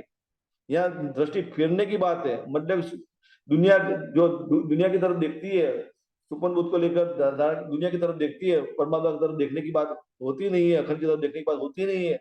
तो ये क्या कहती है, धर्म ग्रंथों के द्वारा ये होगा, लेकिन ऐसी बात होती नहीं है। अखंड की तरफ देखेगी तो कब देखेगी? दुनिया दुनिया के तमाम जीव एक कुलजम वाणी को लेकर चलेगा, जागृत बुद्ध को दिल में धारण करेगा, तब दुनिया के तमाम जीव की दृष्टि अखंड की तरफ जाएगी। बाकी दुनिया के धर्म ग्रंथों को लेकर चलेगा जीव, किसी की नजर अखंड में जाएगी नहीं। ये कहने का मतलब है, ये निरखे में निके कर और ये भी मीने अंधेर। स्पष्ट कह दिया कि दुनिया के तमाम धर्म ग्रंथों की बात करें, भागवत हो या कुछ भी हो, कभी कुरान की भी बात करें, आज का कुरान जो गए ना मुसलमान को लेकर चलने वाले, वो कुरान भी रद्द कर दिया उसको। वो कुरान को लेकर चलने वाले जितने भी जीव मुसलमान है, कभी कभी अखंड में जाने वाले नहीं है। सबकी सिर्फ एक कुलजम वाणी है जिसके अंदर 90,000 अरब समाये हुए, इसको कहते कुल जमा है। क्या जमा है? जो मोहम्मद की सुल्तान ने खुदा के साथ 90,000 अरब की जो बातें की थी, वो 90,000 अरब सारे के सारे एक कुलजम वाणी के अंदर शामिल है। एक शब्द को लेकर दुनिया का जीव चलेगा तो अपनी दृष्टि अखंड में बनाएगा, बाकी कभी बनाएगा नहीं। दुनिया के जितने भी धर्म ग्रंथ है, उस धर्म ग्रंथों की हकीकत को लेकर चलेगा जीव, तो कभी भी उसकी दृष्टि अखंड में जाने वाली नहीं है। ये कहने का मतलब है, तो क्या हमारी परतम क्या समझती है? ए निरखे में नेके कर अजू ये भी मीने अंधेर। मतलब कि अंधकार, अज्ञानता रूपी अंधकार का सिवा कुछ भी नजर आता नहीं। किसको? जीव को। जब जीव को अज्ञानता नजर आती है, अंधर नजर आता है, तो सोचे सुंदर सारी, उस जीव के मार्फत से लीला देखने वाली हमारी परतम को भी सब अज्ञानता ही नजर आती है, अंधकार ही नजर आता है। कहाँ दुनिया की तरफ की देखने की बात है, दुनिया के धर्म ग्रंथों को लेकर चलने की बात है। तो कोई सारा का सारा अमल कैसा होता है? सुपन को लेकर ही है, इसलिए सारा अज्ञानता को लेकर चलने वाले, इसलिए अज्ञानता रूपी अंधकार नजर आता है। ये जिन बांधे सो खोली, टोलो ना छूटे बंद। क्या कहते हैं? ये जिन बांधे सो खोली, लेकिन ये बंद बांधा किसने? मतलब कि ये खेल खड़ा किया किसने? तो हमारी परम समझ रही है, तो धनी ने ही खड़ा किया है, क्योंकि ये माया जो उपनिज मूल धनी थकी, एक परामुच का खेल धनी ने ही खड़ा किया है। कहाँ खड़ा किया है? अपनी नजर में खड़ा किया है। किसके वास्ते? हमारी परातम के वास्ते। हमारी परातम की नजर धनी की नजर के साथ जुड़ी हुई है, और धनी की नजर में सारा खेल दिखा रहा है। किसको? हमारी परातम को दिखा रहा है, और सारी पहचान करा रहे हैं। तो ये जिन बातें सो खोली, तोलो ना छूटे बंद। मतलब कि जब तक धनी हुक्म नहीं करते, तब तक ये बंधन छूटता नहीं है। अब कौन सा हुक्म होना चाहिए, इसके लिए क्या बताते हैं? या विधि खेल खावंद की, तो और कहा आसंद। सुंदर सा जी, खेल कौन देख रही है? साक्षात जिसकी अवस्था वही देख रहा है। जो पैदा हुआ है वो तो कभी देखने वाला है ही नहीं। समझने जैसी बात है। जीव जीव तो कभी खेल देखने वाला है ही नहीं। जीव की हकीकत क्या है? धनी की नजर में कालमाया का ब्रह्मांड बना, उस ब्रह्मांड के अंदर ब्रह्मा वस्तु महेश की उत्पत्ति हुई, आदि महावस्तु बना और जीव भी बने। लेकिन उन तमाम जीवों को देखने वाली कौन है? परात्म जो मूल मिला में बैठी है वही देखने वाली है, और दूसरा धनी देखने वाला, दूसरा कोई देखने वाला है ही नहीं। जीव तो कभी देखने वाला है ही नहीं। समझे क्या बात है? तो लेकिन जीव को जागृत बुद्धि मिल जाती है, जागृत बुद्धि मिल जाती है, अखंड की पहचान होती है, तो जीव की दृष्टि अखंड की तरफ हो जाती है, अपने आप को अखंड में खड़ा महसूस करता है। लेकिन लीला कहाँ करता है? दुनिया के अंदर ही कर रहा है। लेकिन उसकी दृष्टि अखंड में हो गई है, तो अपने आप को अखंड में खड़ा महसूस करता है, दुनिया से अलग महसूस करता है। जल में नहीं कोरा रही है जिसकी स्थिति अनुभव करता है। सोचिए सुंदर सा जी, मतलब संग होकर भी अपने आप को असंग महसूस करता है जीव। तब जाकर जीव के मार्फत से लीला देखने वाली परातम मूल लीला में अपने आप को खड़ा महसूस करती है। मैं मूल लीला में बैठकर सारा खेल देख रही हूँ। तो सोचे सुंदर क्या कहते हैं? या विधि खेल खावन की, तो और कहा सनन। मतलब कि जब तक ये अनुभव होता नहीं है, तो हमारी परातम भी क्या मानती है? अपने आप को जीव ही मानती है। लेकिन हमारी परातम जिस जीव के मार्फत से लीला देख रही है, उस जीव को जागृत के द्वारा जागृत होना जरूरी है। जीव जागृत को धारण करते हुए अपनी दृष्टि अखंड में बनाएगा, अपने आप को दुनिया से किनारा करते हुए अखंड में खड़ा महसूस करेगा, तब जाकर हमारी परातम निज बुद्ध को दिल में धारण करते हुए धनी को दिल विदा करती है, धनी के साथ बातें करती है, सारी बातें समझती है। क्या समझती है? मैं तो मूल मिला विराजमान। समझ में आ जाता है, मैं तो मूल मिला में बैठकर सारा खेल देख रही हूँ, तब जाकर सारी समझ में आती है। तो उसे सुन रही, जब तक निजबुद्ध दिल में धारण हो करती नहीं है हमारी परात्म, तब तक धनी का हुक्म होता नहीं है निजबुद्ध का, हमारी परात्म को निजबुद्ध मिलती नहीं है, तब तक हमारी स्थिति क्या बनती है? या तो फिर जागृत बुद्ध की स्थिति बनी रहती है, या फिर सुपन बुद्ध की बनी रहती है। जागृत बुद्ध का मतलब कि जीव ने तारतम तो ले लिया है, लेकिन जागृत बुद्ध की बातें करता है जीव, लेकिन दृष्टि अभी अखंड में हुई नहीं है। तो सिर्फ बातें बनेगी तो हमारी पराक्रम क्या अनुभव करेगी, जागृत बुद्ध को लेकर दुनिया कहीं अनुभव करेगी। और सुपौल बुद्ध की बात का मतलब क्या है कि अभी तारतम्य मिला नहीं है और अभी उसकी खोज जारी है दुनिया के अंदर, तो उस जीव के मार्फत से लीला दिखने वाली सुपौल बुद्ध का ही अनुभव करेगी। कहने का मतलब ये है सुंदर साथी। और फिर आगे क्या कहते हैं, निज बुद्ध आवे हुक्मे तोलो ना छूटे मोह। इसलिए सुंदर साथी हमारी पराक्रम के दिल भीतर निज बुद्ध जागृत होना जरूरी है। कहने का मतलब ये, और यही निजबोध धनी की तरफ से ही आता है। धनी हुक्म करते हैं हमारी पराक्रम को, तभी ये सारी पहचान होती है, बाकी होती नहीं है। निजबोध आवे हुक्मे तोलो ना छूटे मोह, मतलब ये सारा विकार, क्योंकि विकार किस किस तरफ से, सुपन बुद्ध को लेकर दुनिया की तरफ से, जागृत बुद्ध को लेकर अखंड योगमाया की तरफ से भी विकार है। क्योंकि योगमाया भी क्या, योगमाया को माया कहीं पर नेक माया की, योगमाया भी माया ही है, एक विकार ही है। लेकिन ये विकार भी छूटना जरूरी है। किसकी नजर में से, हमारे प्रार्थना की नजर में से छूटना जरूरी है। लेकिन विकार कैसे छूटेगा, निज बुद्ध के द्वारा ही छूटेगा। ये कहने का मतलब है कि जब निज बुद्ध दिल में दाखिल हो जाती है तो सारा विकार छूट जाता है। इसलिए तात्पर्य में हम क्या कहते हैं, ये सुख अंग में आवी तब छूट जाए विकार। तो ठीक, इसलिए क्या कहते हैं, निज बुद्ध आवे हुक्मे मोह आत्म तो अंधेर में सो बुद्ध बिना बल ना हो। मतलब निज बुद्ध के बिना हमारी प्रार्थना कभी बल कर सकती है नहीं है। जब तक निज बुद्ध दिल में दाखिल नहीं हो जाती तो हमारे पराक्रम का अनुभव क्या होता है, अंधेर का, मतलब परामोशी का ही अनुभव रहता है, अज्ञानता का ही अनुभव रहता है। सुधा ये छली चौपाई, ये तो कई इन इंद की पिया पूछो जो प्रश्न। सुधा ये सारी बातें जो हो रही थी श्यामा महारानी के दिल भीतर की बातें थी। धनी ने तारतम प्रदान किया किसको, श्यामा महारानी को। और सारी प्रश्नावली हुई थी, वो प्रश्नावली की सारी बातें हमारी परदम समझ रही। मानो कि धनी ने हमारी परदम के साथ जो बातें की और जो अनुभव कराया, वही अनुभव द्वारा क्या समझ में आ रहा है कि निजबुद्ध के बिना काम होता नहीं है। सुंदर सा श्यामा महारानी ने सुंदर बाई के मार्फत से धनी को 69 पातियां लिखी थी, निजबुद्ध को जाहिर करने के लिए हुक्म दे दीजिए। क्योंकि श्यामा महारानी के पास निजबुद्ध नहीं, ऐसी बात नहीं है, निजबुद्ध तो थी लेकिन जाहिर करने का हुक्म ही नहीं था। इसलिए इसलिए क्या कहते, सुंदर भाई देखा दिल के दीदो माया व्रज धाम की पर जागने की सुध न है। मतलब कि निजबोध दिल में होती है तो काम बनता है, बाकी बनता नहीं है। क्योंकि जो होता है अनुभव कैसा होता है, अंधकार के जैसा ही, मतलब अज्ञानता का ही अनुभव होता है। ये तो कहीं इन्हें पूछा पिया पूछो जो प्रश्न कहूँ और जो बहुत है वे भी सुनो वचन। तो सुंदर ये जो सारी बातें जो सुनाने की बात है, दूसरी जो बातें बताने की बात है कि हमारी पुरातन ने जो अपना अनुभव बताने की बात है वो दूसरे प्रकरण में होगी। सुंदर मतलब श्यामा माणी ने अपना जो अनुभव जो बताया वही हमारा अनुभव होता है, दूसरा कोई अनुभव होता नहीं। वही बातें वो कल करेंगे। शोर बोलो सी प्राणनाथ प्यारे की चौपाई दोहराते, यह 4 नंबर का प्रकरण पूरा हुआ। वे भी सुनो वचन, वे भी सुनो वचन, ये तो कई इन इंद की, ये तो कई इन इंद की पिया पूछो जो प्रश्न, पिया पूछो जो प्रश्न, कहू और जू बहुत है, कहू और जू बहुत है, वे भी सुनो वचन, वे भी सुनो वचन, वे भी सुनो वचन। सुनो धनी, यह पूछो प्रश्न, मतलब धनी ने पहला प्रश्न क्या किया, तुम मुझको पहचानती है, अपने आप को पहचानती है, ये प्रश्न का जवाब अभी हो रहा था। मतलब निज बुद्ध के बिना हमारी अपनी पहचान होती नहीं है और धनी की पहचान नहीं होती। ये प्रश्न का जवाब है, दूसरा कोई जवाब नहीं है। और अब आगे दूसरा जो प्रश्न करेंगे वो दूसरे प्रकरण में समझेंगे। बोलो श्री प्राणनाथ प्यारे की जय। प्रणाम जी।